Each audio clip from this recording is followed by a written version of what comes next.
When I lost my baby in a car accident, Preston just happened to be driving by with his female assistant in the passenger seat. He saw my white dress soaked in blood, shielded his assistant's curious eyes, and coldly muttered, "Bad luck. Don't look." Then he sped off. That same night, while I was in the bedroom, I found a lace bra stuffed in the corner of our closet, a bra that definitely wasn't mine. Closing the closet door, I calmly dialed a number. "Mr. Miller, I've made up my mind. I can leave the city next week and start at your company." "That's wonderful news, Ms. Baker. We're excited to have you on board," he replied cheerfully. The second the call ended, Preston walked out of the bathroom. His hair was damp and beads of water still clung to his skin. He used to take 5 minutes in the shower. Lately, he has been spending at least half an hour, always with his phone in hand. "Who were you talking to?" he asked, not even looking up from his phone. "I was on the phone with Mr. Miller," I replied honestly. "Ah," he said, barely paying attention. As usual, he wasn't really listening. And for the first time, I didn't get mad or make a fuss. I just started drafting my resignation letter on my phone. When he reached for his water cup, likely expecting the calming tea I used to make for him every night, he paused, noticing it wasn't there. Finally, he spared me a glance. "I showed your CT scan to a specialist. He said it was just a minor injury, nothing serious. Just keep the wound dry." "All right," I said without looking up, still typing. This afternoon, I had 8 stitches in my leg from the accident. Worse still, I had just found out I was 4 weeks pregnant and already showing signs of miscarriage. The doctor apologized, saying that if I had been brought to the hospital sooner, the baby might have been saved. Seeing the blank expression on my face, Preston frowned and started walking over to check what I was doing. But just then, his phone buzzed. His lips curved into a smile, and without a second thought, he turned and disappeared into his study. Once he was out of sight, I opened up my secret social media account and scrolled through his feed. Sure enough, there was a new post visible to everyone but me. It was an apology letter. "I shouldn't have let the cutest assistant in the world down. Promised her dinner after work, but work got in the way, and I made her wait a whole 10 minutes. Totally my fault.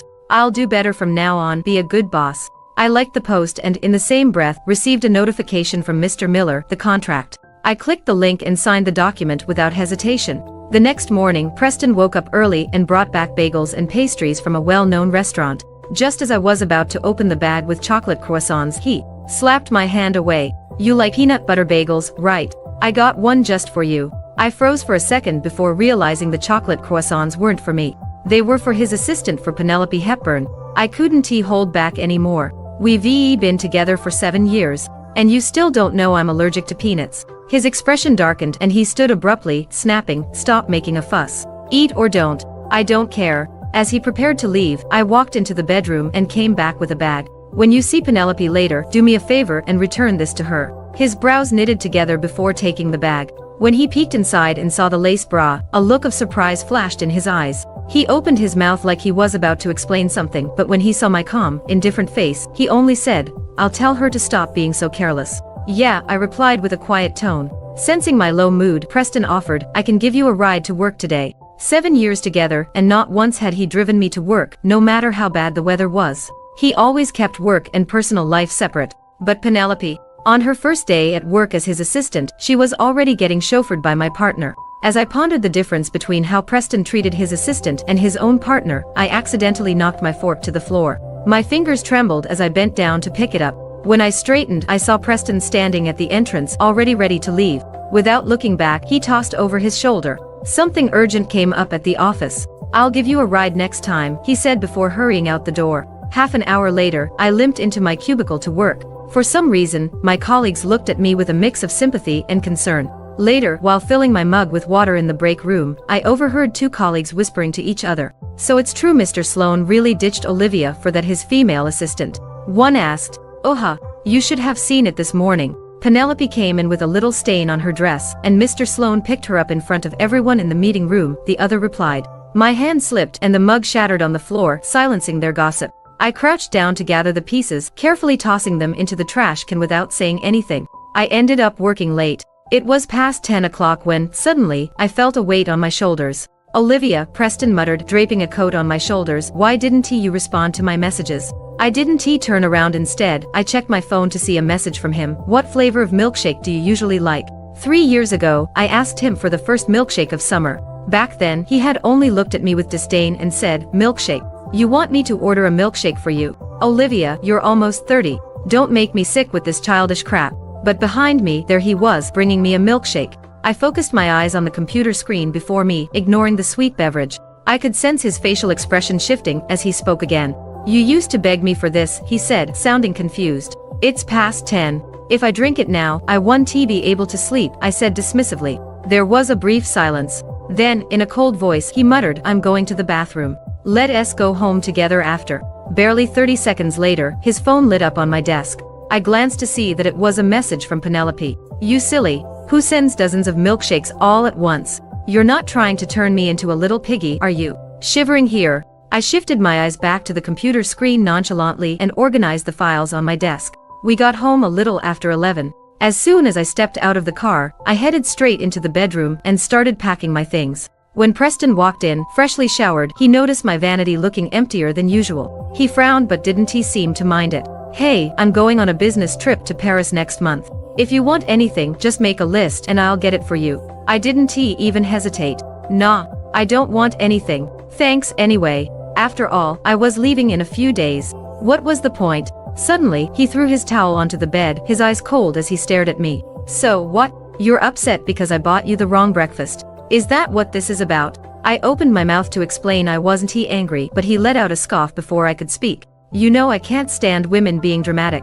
Olivia, you're being out of line," he said with a hint of disgust and dismay. With that, he stormed into his study, slamming the door behind him. In our 7 years together, he was always the first to give countless silent treatments. And every single time, I had always humbled myself to apologize and make it up. But this time, I just cocked an eyebrow and turned off the bedside lamp. He stayed in the study all night. For the first time, he didn't hear a single knock on the door. The next morning, I made breakfast for both of us as usual. I'd just finished eating my portion and was getting ready to leave for work when he came out of the study. He was on his phone when he barked at me, "Take the day off. By 5 p.m., I need you to make me an identical fondant cake." Ever since Preston and I started dating, I'd been making him a birthday cake every single year, always manually. When I glanced at the screen of his phone, I knew right then who it was for again. I'd seen that little cartoon avatar on his phone. It was Penelope's profile picture. I didn't say a thing, making the living room feel unnervingly quiet.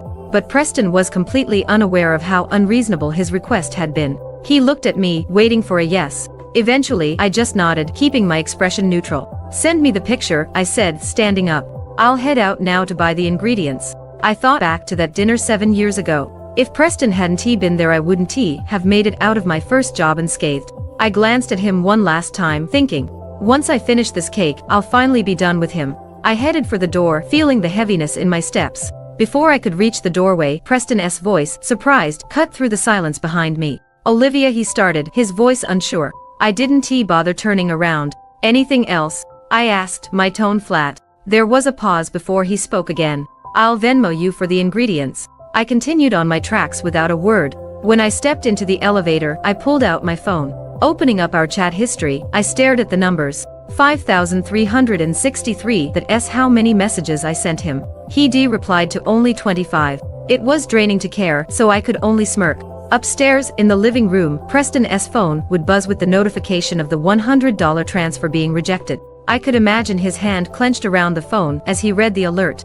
Later that night, around 8 p.m., my phone rang. Preston's name flashed on the screen. "Hey, where are you?" he asked, sounding almost concerned. I was sitting in a booth at a diner near my place, picking at my food. "What's up?" I asked, sidestepping his question. "Nothing much," Preston replied, his voice softer now. "I just wanted to say the cake you made was delicious. As always." There was a brief silence on the line, then he added in a lower voice, "Thanks. I know it was a lot of effort." Before I could respond, I heard Penelope's sugary voice in the background. "Olivia," she called out, her tone light and overly sweet. "I heard from Preston that you made my birthday cake today. Wow, you're so talented. I wish I could do that, but I'm so clumsy." Preston's always calling me his little dummy. I could picture her pouting as she spoke. Before I could even process her words, she invited me to the party. But I didn't get a chance to respond before Preston's voice returned to the line. "Well, you don't need to come," he said, a bit firmer this time, before hanging up. But just a few minutes later, my phone buzzed again. It was a message from him, with his location pinned and a note attached. "If you do stop by, grab a bag of tomato-flavored chips for Penelope from the convenience store." I sighed and couldn't help but let out a sarcastic faint smile. When I pushed the door open to the private room, I spotted Preston immediately. He was feeding Penelope a slice of cake, her eyes wide. and doe-like as she looked up at him. The moment he saw me, his expression shifted into one of irritation. His gaze darkened, and I knew what he was thinking. Why did I show up? I knew already that Penelope had been the one to send the message, not him. But I'd come anyway. Olivia. Penelope greeted me with a wide smile, her voice as sugary as ever. Preston's eyes narrowed at me, and I could feel the tension rise in the room. Didn't I tell you not to come? Preston snapped, his irritation breaking through. I opened my mouth to respond, but Penelope quickly jumped in, pouting dramatically. I'm sorry, Preston. I just wanted some chips, so I tricked her into coming, she said, her voice dripping with superficial innocence. Preston's hard expression softened as he reached out, ruffling Penelope's hair affectionately. You little munchkin, he muttered with a fond smile. Watching him, I knew this was my moment. I reached into my bag and pulled out my resignation letter. Preston, I said, stepping forward, one of my colleagues has a family emergency and needs to leave. I'll need you to approve this. Technically, HR should have handled it. But since it was me, manager had sent the letter back to me directly. The lighting in the room was dim, casting shadows across Preston's face. He didn't even glance at the letter as he scribbled his signature, his attention focused entirely on the birthday celebrant. Just as I was about to take the letter back, Preston's hand shot out, grabbing mine. His expression shifted, his brow furrowing as he stared at my hand. You came here just for this? He asked, his tone low and unreadable. I nodded. His face darkened again, and for a second, I thought he was going to say something. But then he flinched, pulling his hand back like he'd been burned. I realized his fingers had brushed the burn marks on my palm, the ones from making the cake. He must have been disgusted. From the corner of my eye, I saw Penelope's eyes light up with sudden interest. Oh, Olivia. That red bracelet you're wearing, it looks quite familiar, she said, leaning in. Her smile widened. I just remembered, a few days ago, I saw something just like that in Preston's trash can. I watched Preston subtly move his hand to cover his wrist, but I pretended not to notice. Keeping my voice calm, I replied, these bracelets are pretty common. If you like it, I can give this one to you. Penelope didn't respond. When I walked out of the room, I headed straight for the nearest trash can and threw away the bracelet. I'd worn it for the past 7 years, but it no longer meant anything. Just trash. I turned to the elevator, and while waiting, my phone buzzed. It was Mom calling. Did you buy your ticket home yet? She asked. Not yet, I replied, my voice steady. I'll book it in a few days. Before I could hang up, I heard Preston's voice behind me. You're booking a ticket? He asked, his voice sounding confused. I quickly ended the call, turning around with a blank expression. Yeah, there's a restaurant nearby that's super popular, I lied smoothly. You have to reserve it days in advance if you want to try the menu. Preston didn't press the matter any further. He just pulled me along to a nearby hotel and booked us a suite. He quickly got to work on his laptop, handling some urgent business. There was a wordless understanding between us as we worked side by side until the early morning, waiting for a client overseas to respond. Eventually, I couldn't fight off the exhaustion any longer and fell asleep. The next morning, I woke up in bed, surprised to find myself tucked in. Preston sat beside me, casually leaning against the headboard, flipping through the financial section of the newspaper. He glanced at me as I stirred. Breakfast's on its way, he said, already picking up his phone to call room service. Halfway through breakfast, Preston suddenly asked, why do you change your phone password? I didn't even look up from my plate. Felt like changing it, I replied casually. The truth was, the old password was a combination of our birthdays. Since I was planning to leave, it didn't make sense to keep it. I heard him set down his knife and fork, his tone shifting. You were always asking me to go to the movies with you, weren't you? There's a theater nearby. I knew there wasn't an option to say no, not with the CEO skipping work. So, I just nodded. Sitting in the quiet, almost empty theater, the image I'd once dreamed of played out before me, the two of us, snuggled close, sharing popcorn while watching a rom-com. It was a scene that had once felt so romantic to me. But when it was already happening for real, though, I was struggling to stay awake,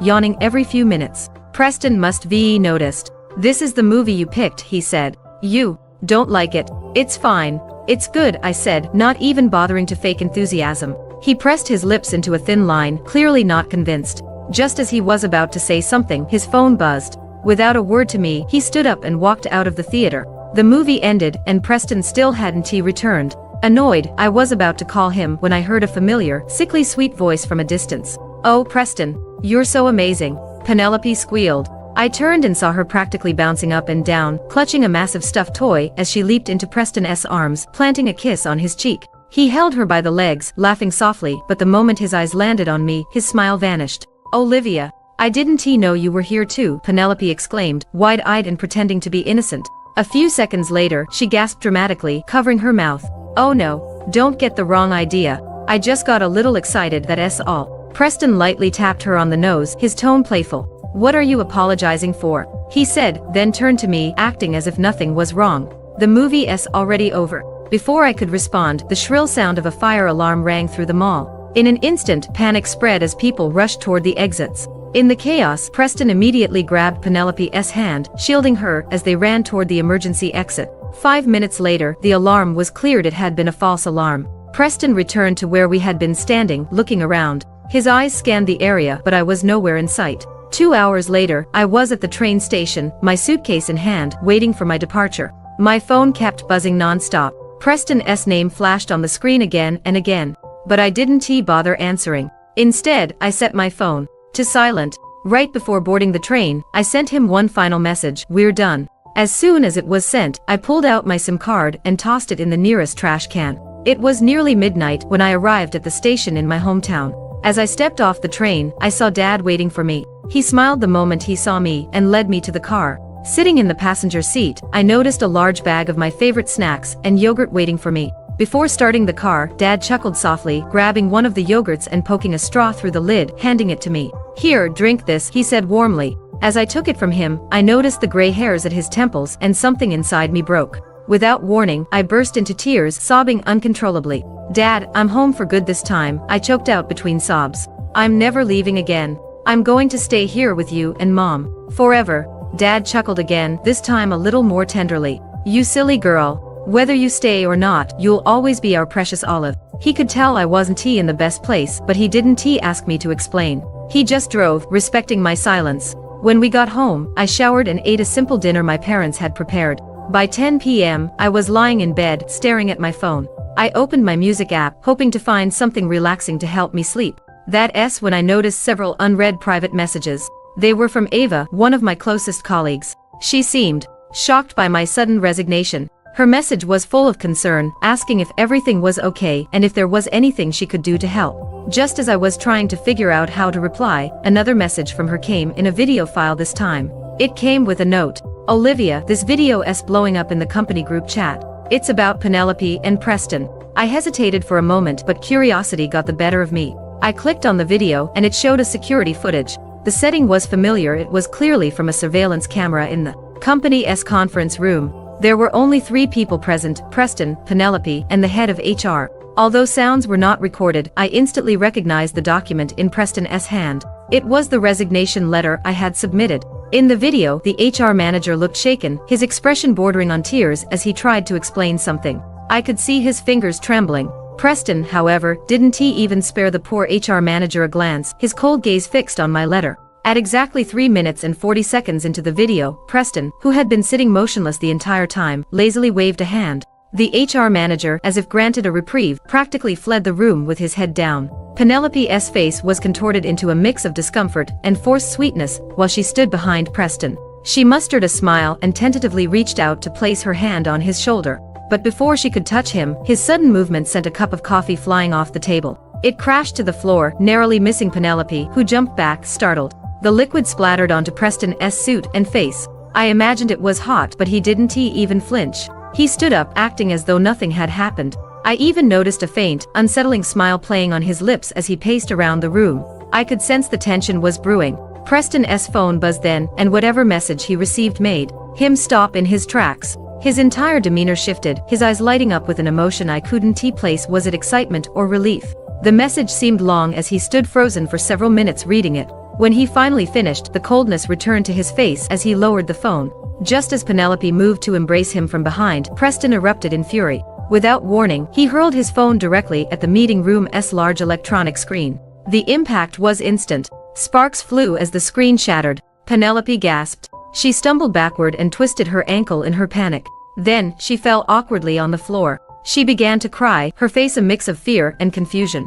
But Preston didn't even spare her a glance. He turned around, and just as he started walking toward her, the video cut off. I didn't need to see the rest of the video to know what happened. Of course, Preston would help her up, apologize softly, guilt-ridden, and he would coddle her even more after that, shower her with more affection to make up for his outburst. Closing the video, I sent a brief message to Ava thanking her for everything. I wished her nothing but the best, hoping she'd continue to climb the ladder at the company, even though we'd no longer be working together. For days passed since I returned home. My parents' constant love and attention made me feel more like myself again. I looked so refreshed that when I met up with my two best friends from high school, they couldn't stop teasing me, asking which beauty clinic I'd visited for treatments. We joked around for a while until my phone rang. The caller ID showed an unfamiliar number. I had only changed my number a couple of days ago, so I figured it was just a random telemarketer. Without a second thought, I put my phone on silent. Later that evening, just as I was settling back into the comfort of home, the doorbell rang. I had ordered milkshake.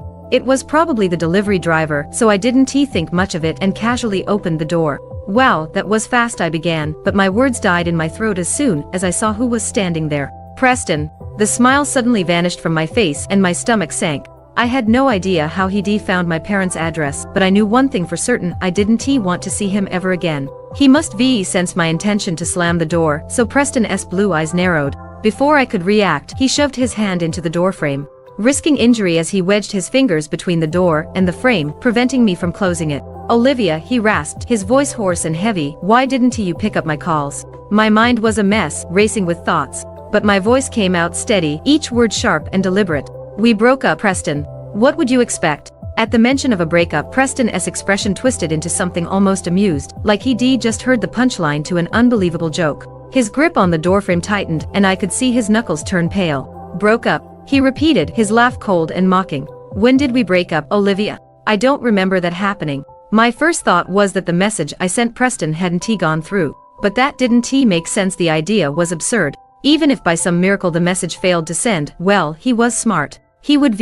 understood what my resignation meant. So why was he standing in front of me at my parents' house, shamelessly acting like none of this made sense? I didn't bother asking him my questions. Instead, I met his indifference, my patience wearing thin. Gaze? With, "If you really didn't get it, well, let me make it clear for you then," I said, keeping my voice steady but firm. "Preston, I want to break up with you. Did you hear me? Or do I need to repeat it until it gets through? No matter how many times you say it, my answer stays the same." His jaw clenched. His face turned a shade paler as he fixed his cold and unwavering eyes on me. "Riley, I don't agree to this breakup. I haven't done anything wrong. What gives you the right to just break up with me like that?" I was stunned. I stared at him, dumbfounded. How could he be so shameless? Before I could respond, I heard Dad call out from the kitchen, his voice laced with curiosity. "Olive, sweetheart, who are you talking to at the door?" "Dad, it's nothing. I just got the milkshake I ordered," I called back quickly. "Oh right, I forgot to grab a package downstairs. I'll just head down and get it." Without giving Preston a chance to protest, I shoved him out of the doorway, stepping outside without a second thought. I marched toward the elevator with him trailing behind. As we got in, I spoke flatly, "Don't disturb my parents.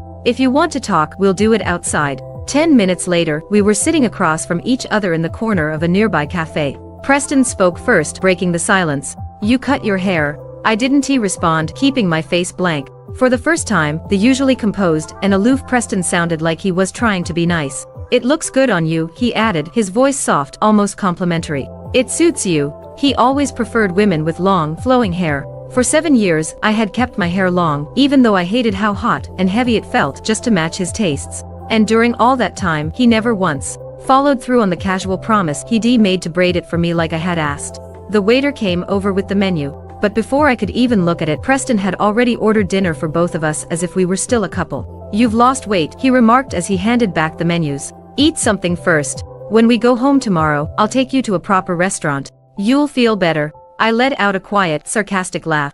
"Go home? Preston, have you forgotten that we were just dating? Geez, we were never married." He gave me a knowing smile as if he saw right through my words. "Oh, Olivia, we've been together for 7 years. If you wanted to get married, you could just said so. Do you think I'd say no? There's no need to make a big fuss over this." I rubbed my temples, feeling the chill creeping in again. Without a word, I unlocked my phone and pulled up my contract from his rival company. I laid it on the table and pushed it forward for him to see clearly. As expected, Preston's expression darkened as soon as his eyes landed on the document. His face turned stone cold, his usual composure completely shattered. Preston despised betrayal, whether it was in his professional life or personal relationships. He always had a strict rule: once trust was broken, there was no going back. I crossed my arms and spoke softly, almost casually. Preston, I understand that you have a strong sense of ego. Even if you don't have any feelings left for me, it must be hard for you to accept hearing the word breakup from my mouth. I leaned back in my seat and added, so here's your chance. Say the words. Break up with me.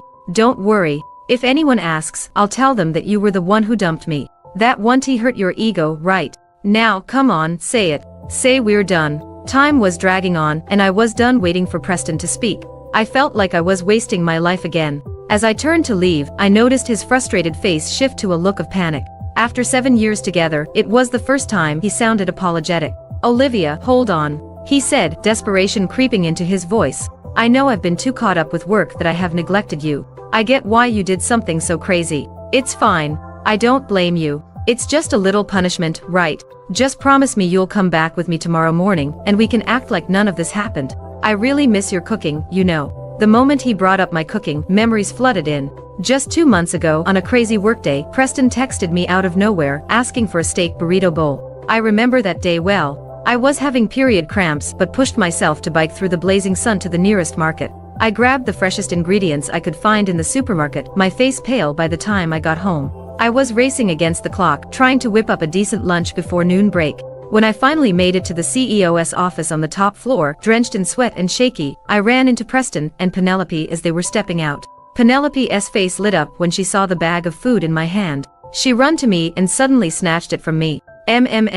This is lovely, Olivia. My sweetheart loves your burrito bowl. His second favorite is your beef brisket. Sweetheart, that is what she called the dog at the office. I watched in disbelief as she fed my carefully made lunch to her dog while Preston barely looked my way. Penelope and I are heading out for lunch. When the dog is done eating, can you clean up the mess? He said casually. Remembering that time made my blood boil. I looked him straight in the eyes and said, look Preston, I'm not going back with you. My real home is with my parents. And I'm definitely not marrying you. Listen, I really don't love you anymore. He looked shocked for a second until he let out a bitter laugh. You don't love me anymore. We've barely been apart a week and you're already over me. Come on, that's just bull, Olivia. I rolled my eyes, not backing down.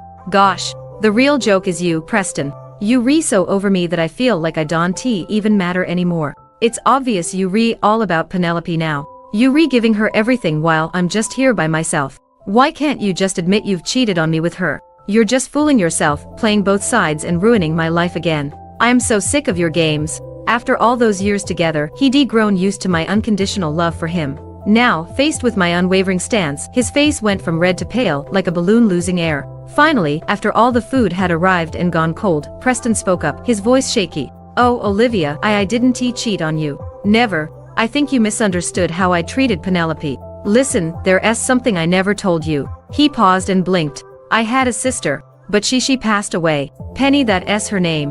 When he mentioned seeing his sister in Penelope, I could see it hit him hard. With her around, I felt like our Penny was still alive. That's why I've tried so hard to make Penelope happy. I know it sounds like I'm making excuses, but I swear, Olivia, I'm telling the truth. To back up his story, he pulled out an old picture he kept in his wallet, the only photo he had of his sister. As Preston tried to explain himself seriously, I glanced down at my phone to check the time and responded calmly, look, whatever Penelope means to you doesn't matter to me anymore. Besides, with or without her, I'd still break up with you. That was the end of the conversation. I stood up and had barely taken a few steps before he grabbed my wrist. Olivia, we've been together for 7 years. Do you remember that night we got together? You leaned in close to my ear and told me how much you liked me. You said you'd always like me more and more for every extra day we held hands. I met his desperate, panicked gaze and pried his fingers off one by one. Preston, it wouldn't matter if we'd been together for 70 years. I'd still walk away from you just like I am now without a second thought.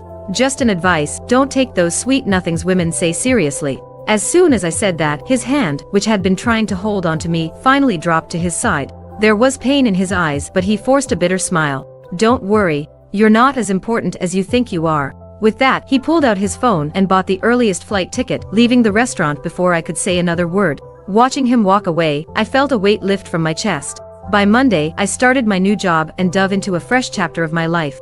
All the heartache and disappointment I thought would take a lifetime to get over with were surprisingly soothed by time, family, and friends. Soon, it all eventually faded into my past, almost forgotten. If there was one small downside to my new life, it's that the stress at work has me a little on edge. Sometimes, I even get this strange feeling like someone else watching me. One quiet weekend night, about a month later, I was out at a bar with some acquaintances. After a while, feeling a bit tipsy, I offered to go get some snacks. I wanted to be alone but didn't expect Colton to follow me. He my best friend Luke's cousin. Back in high school, I used to go over to Luke's house to study, and Colton lived right next door. There was even a time I helped him with his middle school maths. Before I could say anything, Colton said, "I heard you're back for good this time." "Nope, not right," I said sarcastically. I blinked at him. He's grown as a tall and handsome young man. I smirked, then playfully flicked his forehead just like I used to. "Colton Brooks, how come it took long to talk to me, you idiot?" "You so." He laughed softly, probably remembering the good times. For a moment, his eyes stayed on me. "Olive, you." Before he could finish, a sharp pain shot through my wrist, and the next thing I knew, I was being yanked backward by force. I stumbled, but instead of falling, I ended up in the chest of someone I used to know all too well. "Preston, what are you doing here?" I blurted out in shock. Based on his plans, he should have been in Paris with Penelope by now, enjoying their romantic getaway, courtesy of his company. Ignoring my question, Preston stared down at me, his expression unreadable. "Olivia, I've given you a whole month. No matter how mad you were at me, you should have cooled off by now." Then, he shot a cold glance at Colton, as if asserting his dominance. Just as I was about to lose it and call Preston crazy, Penelope appeared. Holding 2 ice cream cones, she shot me a nasty glare behind Preston's back before plastering on a fake smile. "Olivia, Preston's had a private investigator watching over you for an entire month. He can't live without you. Please, just forgive him, okay? Just let it go." I stayed silent for a moment before flashing Preston a smile. "Let go of me. We'll find a quiet place to talk." Hope flickered in his eyes as he immediately released his grip.